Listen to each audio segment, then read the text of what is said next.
नमस्कार। मोदी विरोधियों का एक बड़ा सपना टूट गया।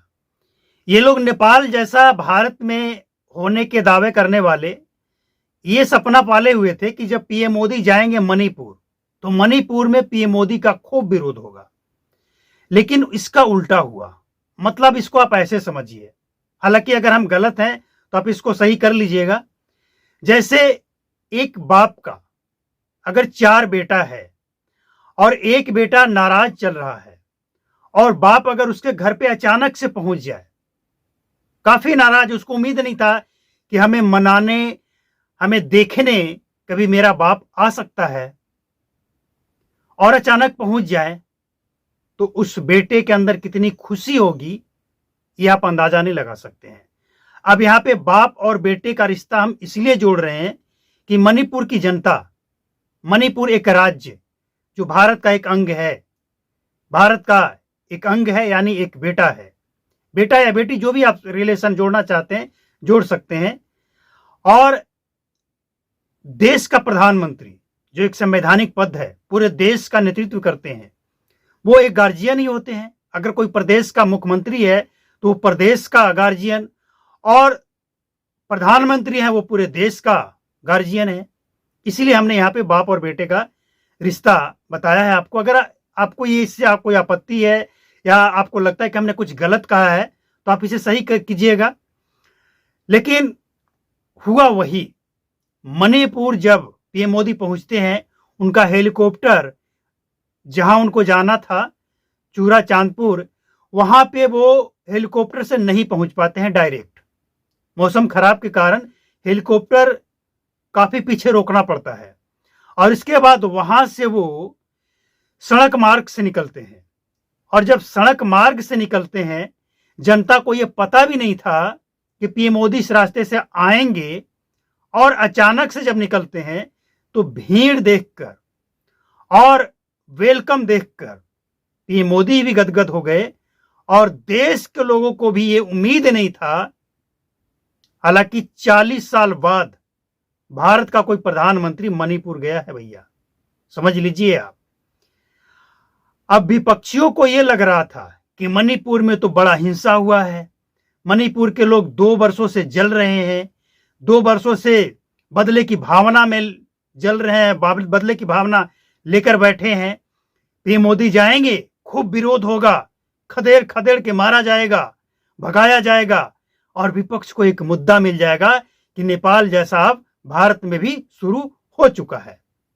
लेकिन सपनों पे पानी फिर गया। पीएम मोदी के स्वागत देखकर ये विपक्ष में बैठे लोग हजम नहीं कर पा रहे हैं कि मणिपुर वाले पागल हो गए हैं क्या।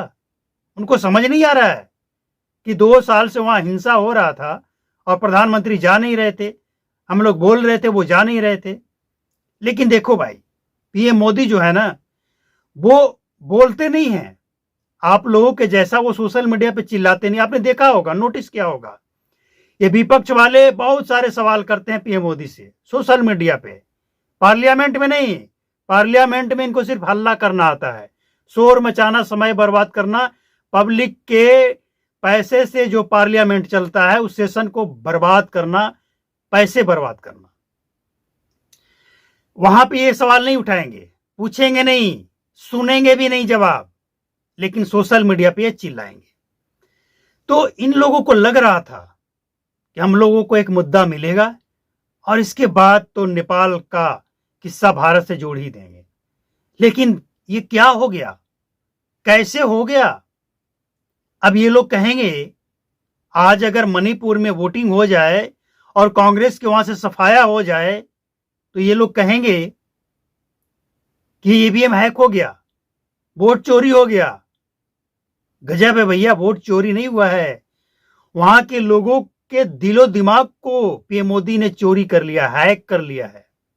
आप समझिए कि जिस रास्ते पे वो अचानक निकले, और उस रास्ते में जो लोग बसते हैं वो सड़क पे आकर तिरंगा लेकर पीएम मोदी के स्वागत में खड़े हो गए, ये देखने के लिए। और पीएम मोदी को देखकर उन लोगों को ऐसा लगा कि जैसे साक्षात आज कलयुग में एक सत्पुरुष का दर्शन हो गया। ऐसे महापुरुष मिलते कहाँ हैं? ये वहां के लोगों को ऐसा लग रहा है। लोग इतने भावुक हो गए कि मेरे दरवाजे पे पीएम मोदी आए हैं हम सबसे मिलने। आप समझिए, अगर आपसे कोई नाराज है और अचानक आपसे मिलने आ जाए, हालांकि ये नाराज नहीं है, पीएम मोदी किसी से नाराज नहीं है, इसका गलत मतलब नहीं निकाला जाए, ये तो विपक्षियों का मानना था। लेकिन हम एग्जाम्पल दे रहे हैं कि अगर किसी से कोई नाराज है और अचानक से उससे मिलने पहुंच जाए तो उसके अंदर कितनी खुशी होती है, वो मणिपुर के जनता को देखकर पता लगता है। आप समझिए, विपक्षियों ने मणिपुर को लेकर क्या क्या नहीं कहा, पीएम मोदी ने कोई जवाब नहीं दिया। लेकिन पीएम मोदी के अंदर यह था कि हमें मणिपुर तो जाना है, लेकिन ऐसे नहीं, मणिपुर के लिए कुछ करके जाएंगे ताकि वहां के लोगों से मिले और वहां के लोगों को सौगात भी दें। समझिए, भारत आजाद कब हुआ? इतने वर्षों बाद भी अगर मणिपुर के कुछ हिस्से ट्रेन से नहीं जुड़ा हो, रेलवे ट्रैक से वंचित हो, और वहां पे ये देखने को मिल जाए कि अब वहां के लोग भी भारत से जुड़ गए, दिल्ली का सफर आसानी से कर सकते हैं, तो कितनी खुशी होगी। इसका अंदाजा वही लगा सकता है जो वहां पे है, या फिर वो जो उनकी भावनाओं को समझता है। ये विपक्ष वाले क्या समझेंगे? तो ये सौगात देना था और उनके मन में था, वो गए। लेकिन ये बातें विरोधियों को हजम नहीं हो रहा है। सबका सपना चकनाचूर हो गया। आपस में चर्चा हो रही है कि यार ये कैसे हो गया, क्या हम लोग गलत हैं? हम लोग पीएम मोदी के बारे में गलत सोचते हैं? लेकिन नहीं, हम लोग गलत नहीं सोचते हैं। अरे वहां के लोग अंधभक्त है, अंधभक्त लोग है ना, इसीलिए ऐसा हो गया। तो कब तक अंधभक्त और गोदी मीडिया कह के खुद को बेदाग और पाक करते रहोगे? कभी तो जमीन पे आकर समझना पड़ेगा कि लोगों के अंदर क्या है, लोग क्या चाहते हैं, कैसा लीडर चाहते हैं, कैसी नीति चाहते हैं, कैसा नेतृत्व चाहते हैं। जनता से कनेक्ट नहीं होंगे ना, तो ये सब कुछ गवाते रहेंगे। विरोधी वाले गवाते रहेंगे और ईवीएम, चुनाव आयोग, फलना ढिंका चिल्लाते रहेंगे। चिल्लाइए, जितना चिल्लाना है चिल्लाइए। लेकिन भारत की जनता ने सोच लिया है, देखा है, परखा है कि भारत के लिए सही कौन है, गलत कौन है। भारत में मोदी का विरोध आज वही कर रहा है।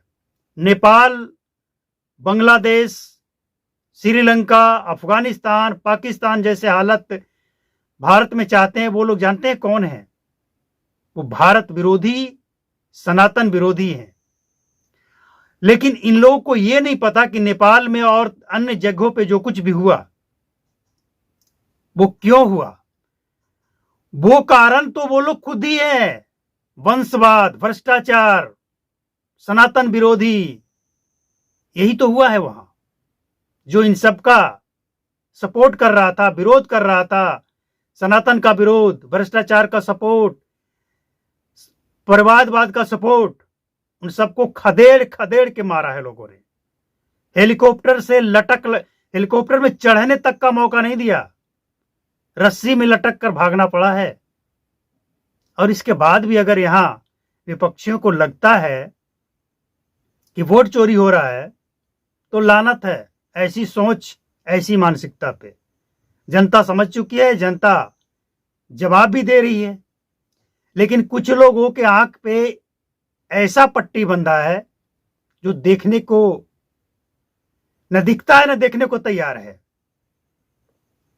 ऐसे लोगों को क्या कहा जाए? नमस्कार कहा जाए। और हम अपना काम करते रहेंगे और ये लोगों को जवाब मिलता रहेगा।